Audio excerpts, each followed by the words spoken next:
Jacob, yes madam. ഇത് ചെയ്തത് ആരായാലും 1-2 മിനിറ്റിനുള്ളിൽ അയാൾ എന്റെ മുന്നിൽ എത്തണം. കേട്ടല്ലോ? Yes madam. അതിനാര് വേണമെങ്കിലും നിങ്ങൾക്ക് ചോദ്യം ചെയ്യാം, എന്ത് മുറ വേണമെങ്കിലും പ്രയോഗിക്കാം. എന്താ മാം, ബുദ്ധിമുട്ടുണ്ടോ?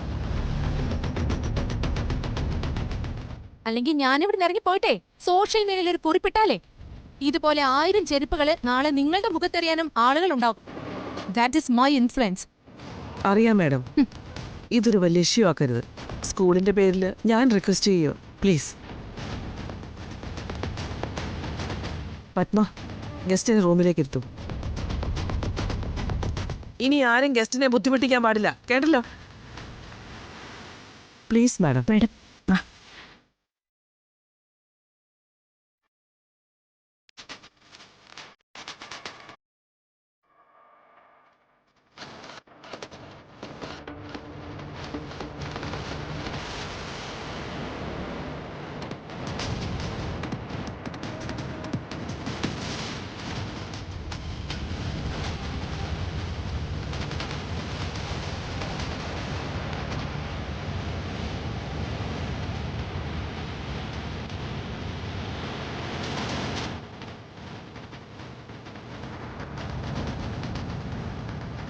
ഇരിക്കൂ.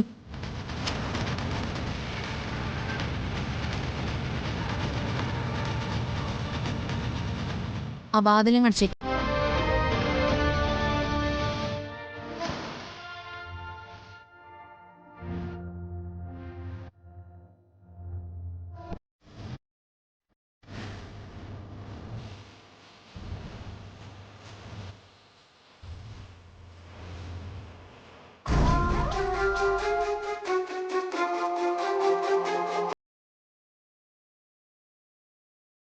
എല്ലാവർക്കും സ്കൂളിലേക്ക് ചീഫ് ഗസ്റ്റിനെ വേണം, പക്ഷെ അവർക്ക് സെക്യൂരിറ്റി കൊടുക്കാൻ പറ്റില്ല. അന്തസ്സില്ലാത്ത കുറെ പിള്ളേരും അവരുടെ കുറെ തൊന്തയും തള്ളയും.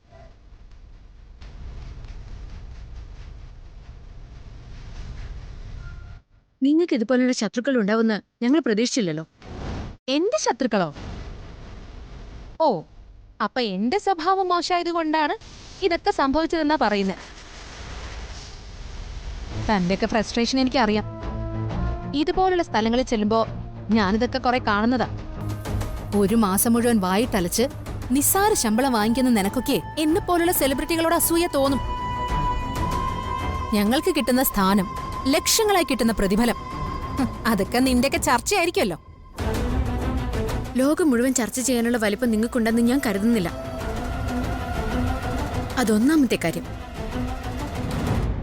പിന്നെ നേരത്തെ കുട്ടികളോട് മോശമായി പെരുമാറിയപ്പോ എന്റെ സ്വഭാവം വെച്ച് പ്രതികരിക്കണമെന്ന് ഞാൻ വിചാരിച്ചതാ. Principal madam തടഞ്ഞതുകൊണ്ട്. എനിക്കല്ലാതെ നിങ്ങളോട് പറയാൻ അറിയാഞ്ഞിട്ടല്ല. ഏയ്, നിർത്തണം മാഡം.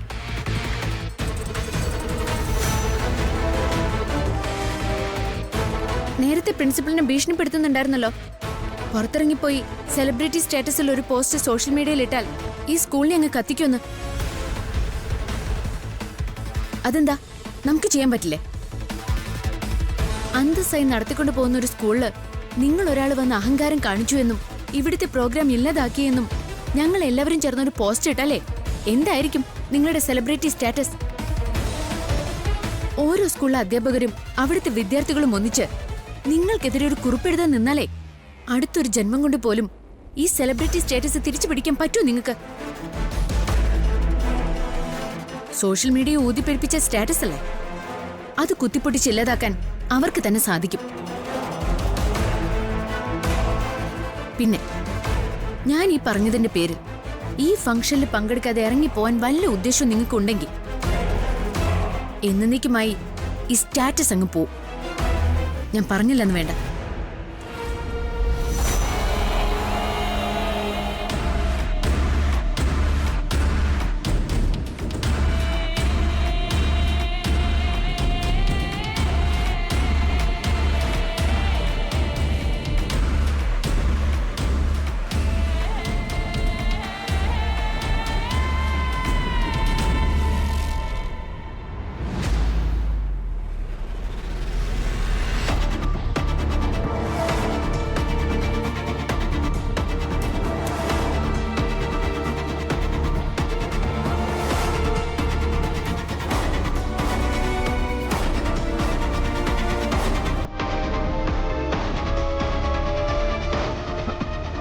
മാഡം, മാഡത്തെ ചെരുപ്പറിഞ്ഞത് ഇയാളാണ്.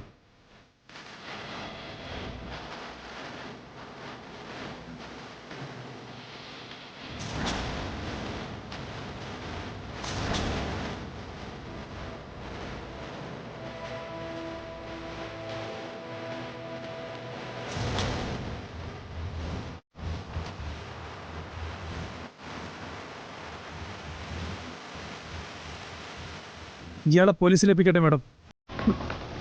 വേണ്ട, വിട്ടേക്ക്. മാഡം. ജേക്കബ്, പുറത്തേക്ക് നിൽക്കേ.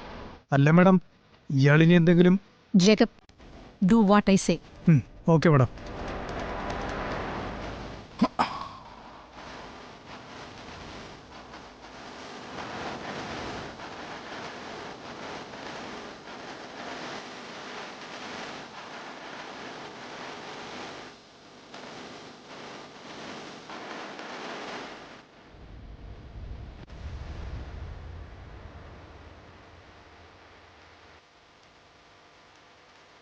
മുമ്പ് ഞാൻ നിങ്ങളോട് പറഞ്ഞിരുന്നു എന്റെ ലക്ഷ്യം എന്താണെന്ന്.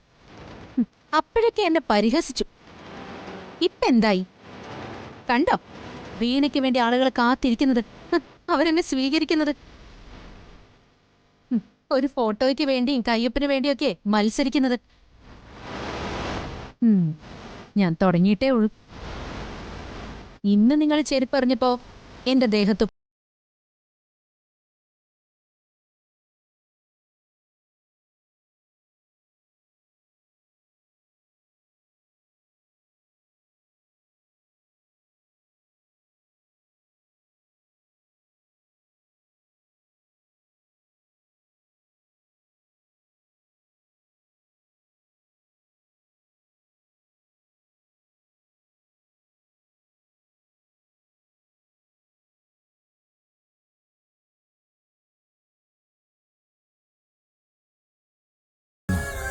അതെ, അയാള് ജയിച്ചത് തന്നെയാ. ഈ ലോകത്തൊരാളും അയാളെക്കാൾ മികച്ചതാവുന്നത് അയാൾക്ക് സഹിക്കില്ലല്ലോ. അസൂയ അയാൾക്ക്. ഒരാള് നന്നാവരുതെന്ന വാശിയ.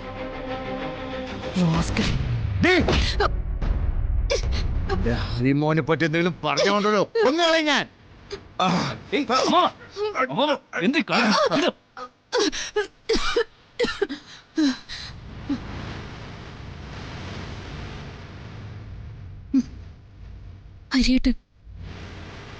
എന്റെ പേര് നീ വിളിച്ചു പോകരുത്. നിന്റെ നാവിന്ന് എനിക്കത് കേൾക്കാൻ താല്പര്യമില്ല.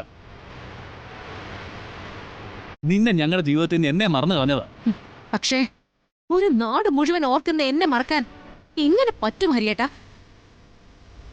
ഇന്നത്തെ ഈ ചടങ്ങ് കഴിഞ്ഞാ തന്റെ ഉറക്കം നഷ്ടപ്പെടും. വീണ എന്ന സെലിബ്രിറ്റി തന്റെ ഉറക്കം കെടുത്തു. അപ്പോഴേ നിങ്ങൾക്ക് മനസ്സിലാവും ഇതിന്റെ വില എന്താണെന്ന്.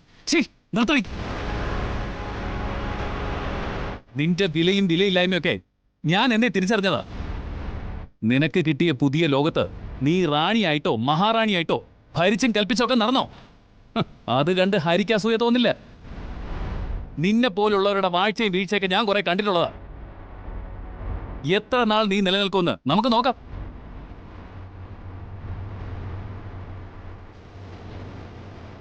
നിന്റെ അച്ഛൻ നിന്റെ മുഖത്തേക്ക് ഒരു ചെരിപ്പറിഞ്ഞു. നിനക്കത് നാണക്കേടായി തോന്നിയിട്ടുണ്ടാവും. പക്ഷെ ആ ചെരുപ്പ് വന്ന് വീഴാനുള്ള യോഗ്യത പോലും നിന്റെ മുഖത്തിനില്ല എന്നുള്ളതാണ് വാസ്തവം.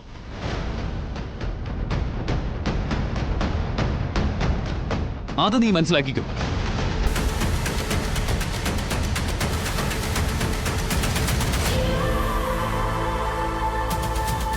അമ്മാവ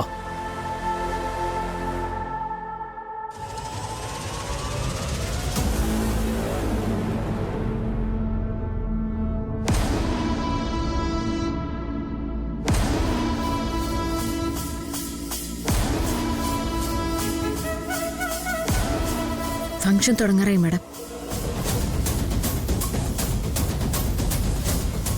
അവരെ രണ്ടുപേരെ എനിക്കറിയാം.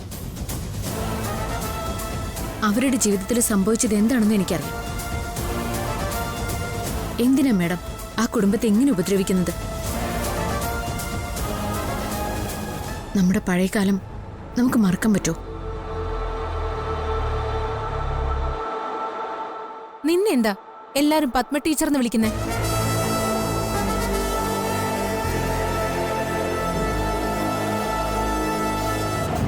നിന്റെ പേര് നിത്യ എന്നല്ലേ?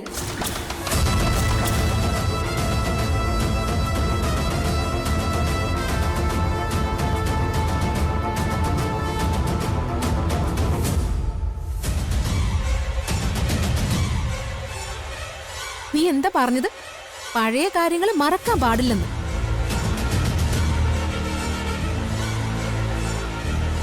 അങ്ങനെയാണെങ്കിൽ നിന്റെ പഴയ പേര് നിത്യാന്നല്ലേ? അതെങ്ങനെയാ മറന്നേ?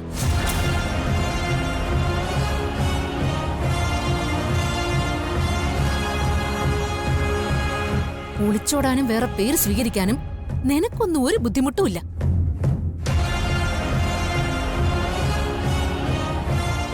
ഞങ്ങളെപ്പോലുള്ളവർ ചെയ്യുമ്പോഴാണ് കുഴപ്പം. ഇത് തന്നെയാണ് ഞാൻ നേരത്തെ പറഞ്ഞത്. ഇതിനെയാണ് അസൂയ എന്ന് പറയുന്നത്.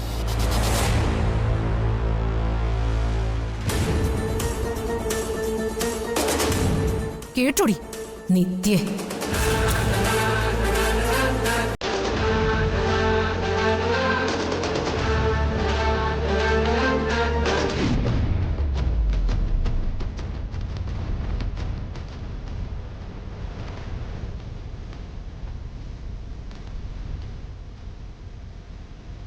നിത്യ,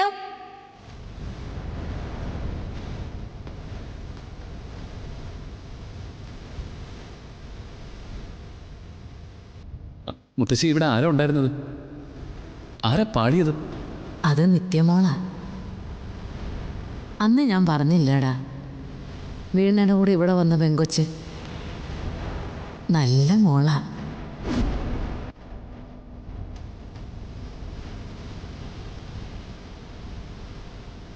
ഈശ്വര, വീണയ്ക്ക് നാട്ടിൽ വെച്ച് പരിചയമുള്ള നിത്യ. അപ്പം ഞാൻ കത്തയച്ചിരുന്നതും മനസ്സുകൊണ്ട് ഇഷ്ടപ്പെട്ടിരുന്നതും ഈ നിത്യയാണോ?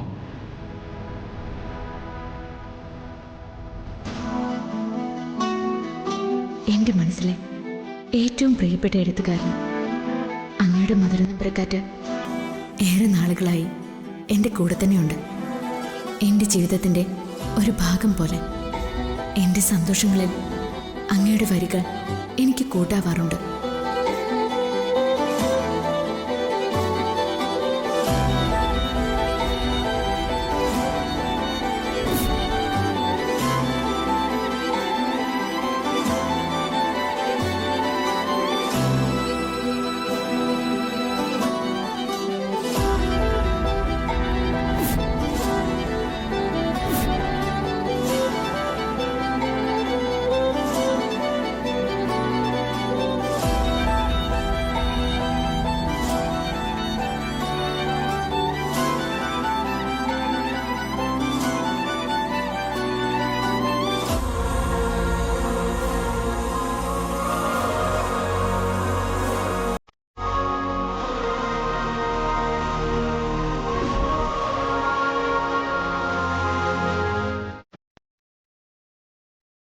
കൺമുന്നിലുണ്ടായിരുന്ന ഒരാളെ തേടിയാണോ ഞാൻ ഇത്രയും നാൾ അറിഞ്ഞത്?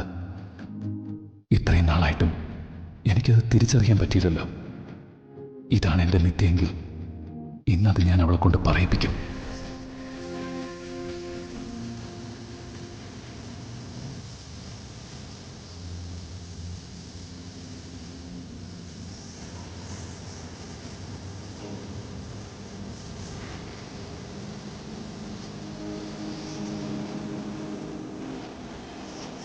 നിന്റെ കത്തുകൾ വായിക്കുമ്പോൾ, നിന്നെക്കുറിച്ച് ചിന്തിക്കുമ്പോൾ ഈ കാറ്റെന്നെ തഴുകി കടന്നു പോകാറുണ്ട്.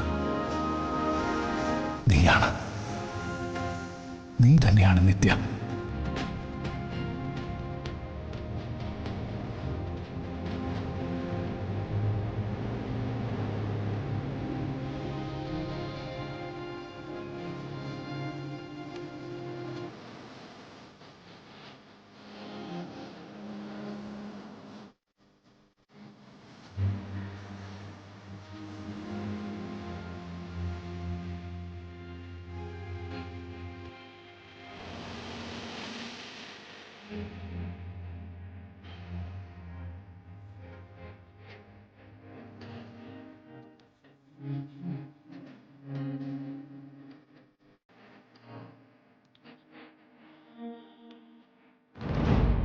ജീവനെക്കുറിച്ച് ചില പ്രധാനപ്പെട്ട വിവരങ്ങൾ പറയാൻ വേണ്ടിയാണ് ഞാൻ സുജാതയെ വിളിപ്പിച്ചത്. ഒരുപക്ഷെ ഏറ്റവും അപകടമുള്ള ഒരു പൊസിഷനിലാണ് ജീവനിപ്പോൾ ഉള്ളത്. ഇന്ന് രാവിലെ അയാൾ ബോധത്തിലേക്ക് തിരിച്ചു വന്നു. 2-3 മിനിറ്റുകൾ അയാളെല്ലാം ഓർമ്മയുള്ള പഴയ ജീവനായി മാറി. ഡോക്ടർ, യെസ്, ഞാൻ മുൻപേ പറഞ്ഞിരുന്നില്ലേ, ഇത്തരം കേസുകളിൽ ഓർമ്മ വന്നും പൊയ്ക്കൊണ്ടിരിക്കും. പക്ഷേ ഒരു കാര്യം എനിക്ക് വ്യക്തമാണ്, ഭൂതകാലത്തിലെ ജീവൻ വളരെ അപകടകാരിയായ ഒരാളാണ്, വയലൻ്റാണ്. ഇന്ന് ഹോസ്പിറ്റലിൽ അയാളുണ്ടാക്കിയ ബഹളം, തടയാൻ ചെന്നവരെ കൈകാര്യം ചെയ്ത രീതി, അതൊക്കെ അതാ തെളിയിക്കുന്നത്. സത്യത്തിൽ അയാൾ അന്വേഷിച്ചുകൊണ്ടിരിക്കുന്ന വ്യക്തി ആരാണ്? നിങ്ങളുടെ കുടുംബാംഗമാണോ? അറിയില്ല. നിത്യ ചതിച്ചു, നിത്യയെ കൊല്ലണം, അതാണ് ആവർത്തിച്ച് പറഞ്ഞുകൊണ്ടിരിക്കുന്നത്. സൂക്ഷിക്കണം. നിങ്ങളുടെ കുടുംബാംഗം അല്ലെങ്കിൽ ജീവന്റെ സൗഹൃദങ്ങളിലോ മറ്റോ അങ്ങനെ ഒരാളുണ്ട്. ഡോക്ടർ, ഇനിയിപ്പോ എന്റെ മോന്റെ അവസ്ഥ എന്തായിരിക്കും? തൽക്കാലം കുഴപ്പമൊന്നുമില്ല. ഇഞ്ചക്ഷന് ശേഷം അയാൾ ഉണർന്നപ്പോൾ അയാൾ നോർമലായിരുന്നു. സുജാത വരൂ, മകനെ കാണാം.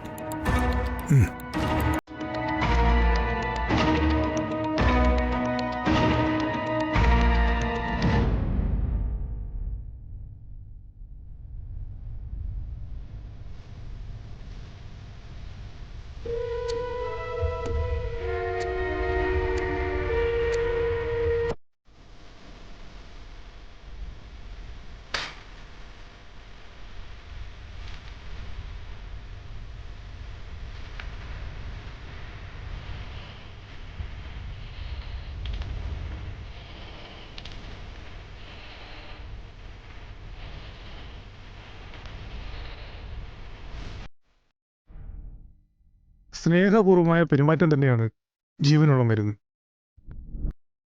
അമ്മയോളം അതിന് സാധിക്കുന്ന മറ്റൊരാളില്ലല്ലോ.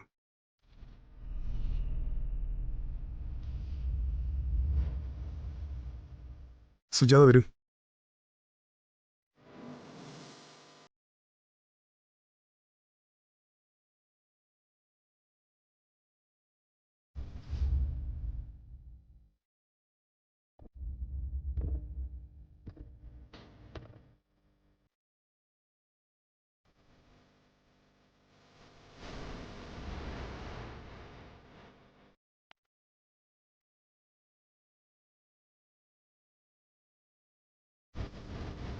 ജീവൻ,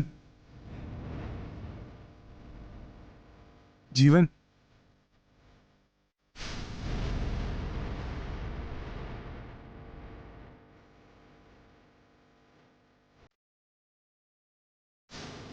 Are you okay now?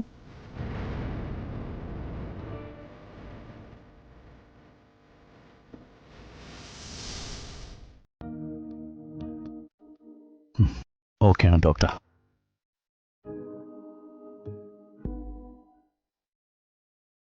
എങ്കിൽ അമ്മയായിട്ട് സംസാരിക്കും.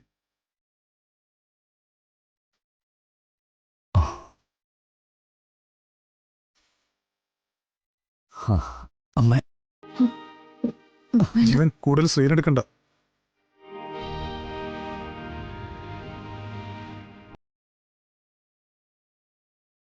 സിസ്റ്റർ, ഇങ്ങോട്ട് വരൂ.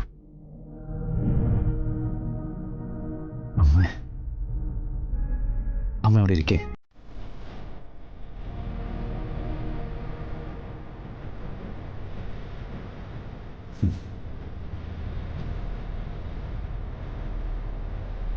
ഞാനിവിടെ നിന്ന് ഇറങ്ങിക്കഴിഞ്ഞാൽ എനിക്ക് അമ്മയോട് ഒരുപാട് കാര്യങ്ങൾ സംസാരിക്കാനുണ്ട്. സ്വസ്ഥത തരാത്ത ഒരുപാട് കാര്യങ്ങൾ തിരിച്ചറിയാനുണ്ട്.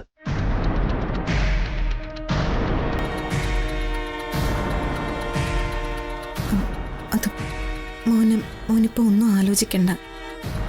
നിനക്ക് നല്ല ക്ഷീണമുണ്ടെന്ന് ഡോക്ടർ പറഞ്ഞു. അതൊക്കെ മാറട്ടെ.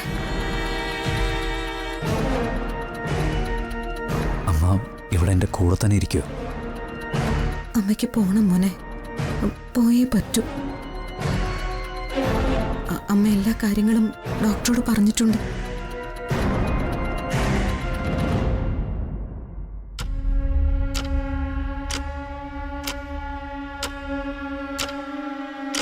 അമ്മ ഇടയ്ക്കിടയ്ക്ക് വരാം.